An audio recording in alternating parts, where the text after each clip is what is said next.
ವೀಕ್ಷಕರೇ ನಮಸ್ಕಾರ. ನಾನು ಇವತ್ತು ಹೊರಟಿರುವುದು ನಮ್ಮ ಮನೆಯ ದೇವರಾಗಿರುವ ಶ್ರೀ ಗೊಡಚಿ ವೀರಭದ್ರೇಶ್ವರ ದೇವಸ್ಥಾನಕ್ಕೆ. ನಾನು ಇವತ್ತು ಗೊಡಚಿಯ ಶ್ರೀ ಕ್ಷೇತ್ರದ ವೀರಭದ್ರೇಶ್ವರ ದರ್ಶನದ ಜೊತೆಗೆ ಅಲ್ಲಿರುವ ಐತಿಹಾಸಿಕ ಕಥೆಯನ್ನು ನಿಮ್ಮೊಂದಿಗೆ ಹಂಚಿಕೊಂಡು ಮತ್ತು ಕ್ಷೇತ್ರದ ವಿಶೇಷತೆಯನ್ನು ತಿಳಿಸುತ್ತೇನೆ.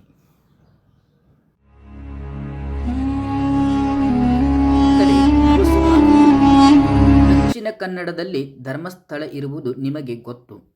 ಆದರೆ ಉತ್ತರ ಕರ್ನಾಟಕದಲ್ಲೂ ಧರ್ಮಸ್ಥಳವಿದೆ.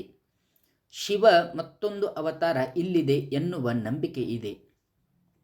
ಬೆಳಗಾವಿ ಜಿಲ್ಲೆಯ ರಾಮದುರ್ಗ ತಾಲೂಕಿನಲ್ಲಿ ಬರುವ ಗೊಡಚಿ ಶ್ರೀ ವೀರಭದ್ರೇಶ್ವರ ದೇವಸ್ಥಾನವನ್ನು ಧರ್ಮಸ್ಥಳ ಎಂದು ಕರೆಯಲಾಗುತ್ತದೆ. ಕೊಡಚಿ ಕಂಟೆಗಳ ಹೆಚ್ಚಾಗಿದ್ದರಿಂದ ಮುಂಚೆ ಇದನ್ನು ಕೊಡಚಿ ಅಂತ ಕರೆಯಲಾಗುತ್ತಿತ್ತು. ತದನಂತರ ರೂಢಿಯಲ್ಲಿ ಅದು ಗೊಡಚಿ ಎಂದು ಬದಲಾಗಿದೆ. ಬೆಳಗಾವಿ ಜಿಲ್ಲಾ ಕೇಂದ್ರದಿಂದ 78 ಕಿಲೋಮೀಟರ್ ಹಾಗೂ ರಾಮದುರ್ಗ ತಾಲೂಕು ಕೇಂದ್ರದಿಂದ 14 ಕಿಲೋಮೀಟರ್ ಈ ಕ್ಷೇತ್ರ ಇರುತ್ತದೆ. ಇನ್ನು ಈ ಕ್ಷೇತ್ರದ ಪೌರಾಣಿಕ ಹಿನ್ನೆಲೆಯನ್ನು ತಿಳಿದುಕೊಳ್ಳೋಣ. ಬ್ರಹ್ಮನ ಪುತ್ರನಾದ ದಕ್ಷ ಬ್ರಹ್ಮನ ಕಾಲವದು. ದಕ್ಷನ ಪುತ್ರಿಯರಲ್ಲಿ ಸತಿಯನ್ನು ಶಿವನು, ರತಿಯನ್ನು ಮನ್ಮಥ ಮದುವೆ ಆಗುತ್ತಾನೆ. ಒಂದು ದಿನ ದಕ್ಷ ಬ್ರಹ್ಮ ಲೋಕ ಕಲ್ಯಾಣಕ್ಕಾಗಿ ಒಂದು ಬೃಹತ್ ಯಜ್ಞವನ್ನು ಅಂದರೆ ಈಗಿನ ಪ್ರಯಾಗದಲ್ಲಿ ಆಯೋಜಿಸಿರುತ್ತಾನೆ. ಆಗ ವಿಷ್ಣು ಬ್ರಹ್ಮ ಎಲ್ಲರನ್ನು ಕರೆದಿರುತ್ತಾನೆ. ಅದರ ಉದ್ದೇಶಪೂರ್ವಕವಾಗಿಯೇ ಶಿವನನ್ನು ಕರೆದಿರುವುದಿಲ್ಲ. ಆಗ ಎಲ್ಲರನ್ನು ಕರೆದು ತನ್ನ ಗಂಡನಾದ ಶಿವನನ್ನು ಯಾಕೆ ಕರೆಯಲಿಲ್ಲವೆಂದು ತಂದೆಯನ್ನು ಕೇಳಲು ಸತಿ ಶಿವಗಣ ಋಷಿಗಳೊಂದಿಗೆ ತೆರಳುತ್ತಾಳೆ. ಆಗ ದಕ್ಷನ ಸತಿಯ ಮುಂದೆ ಶಿವನನ್ನು ಹೀಯಾಳಿಸುತ್ತಾನೆ. ಎಲ್ಲರ ಮುಂದೆ ಸತಿಯನ್ನು ಅವಮಾನಿಸುತ್ತಾನೆ.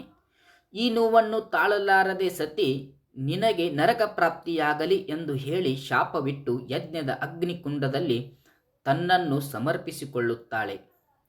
ಈ ಎಲ್ಲ ಘಟನೆ ಹಾಗೂ ತನ್ನ ಸತಿ ಅಗ್ನಿಯಲ್ಲಿ ಸಮರ್ಪಿಸಿಕೊಂಡಿದ್ದನ್ನು ತಿಳಿದ ಶಿವನು ಕೋಪಗೊಂಡ ತನ್ನ ಜಡೆಯನ್ನು ಬಿಚ್ಚಿ 2 ಪರ್ವಗಳಿಗೆ ಹೊಡೆಯುತ್ತಾನೆ. ಪರ್ವಗಳ ಇಬ್ಬಾಗವಾಗಿ ಒಂದು ಕಡೆ ವೀರಭದ್ರ, ಇನ್ನೊಂದು ಕಡೆ ಭದ್ರಕಾಳಿ ಪ್ರತ್ಯಕ್ಷರಾಗುತ್ತಾರೆ. ವೀರಭದ್ರ ಮತ್ತು ಭೂತಗಣಗಳು ದಕ್ಷನ ಜಾಗಕ್ಕೆ ಹೋಗಿ ಯಜ್ಞಶಾಲೆಯನ್ನು ನಾಶ ಮಾಡಿ ದಕ್ಷನ ತಲೆಯನ್ನು ಕಡಿದು ಹಾಕುತ್ತಾನೆ. ಆವೇಶದಲ್ಲಿದ್ದ ವೀರಭದ್ರ ಯಜ್ಞಕುಂಡದಲ್ಲಿ ಬೀಳುವ ಪರಿಸ್ಥಿತಿ ನಿರ್ಮಾಣವಾಗಿರುತ್ತದೆ. ವೀರಭದ್ರನ ನಡುಪಟ್ಟಿಯನ್ನು ಹಿಡಿದು ಎಳೆದು ರೌದ್ರ ಅವತಾರದಲ್ಲಿ ಮೈಮರೆತಿದ್ದ ಮುಂದಾಗುವ ಅಪಾಯದಿಂದ ಪಾರು ಮಾಡುವ ಮೂಲಕ ಸಹೋದರಿಯ ಸ್ಥಾನ ತುಂಬುತ್ತಾಳೆ ರೇಣುಕಾದೇವಿ. ಈ ಕಾರಣಕ್ಕೆ ಸವದತ್ತಿಯ ಯಲ್ಲಮ್ಮ ರೇಣುಕಾದೇವಿಯನ್ನು ವೀರಭದ್ರನ ಸಹೋದರಿ ಎನ್ನುವುದು ಪ್ರತೀತಿ ಕೂಡ ಇದೆ.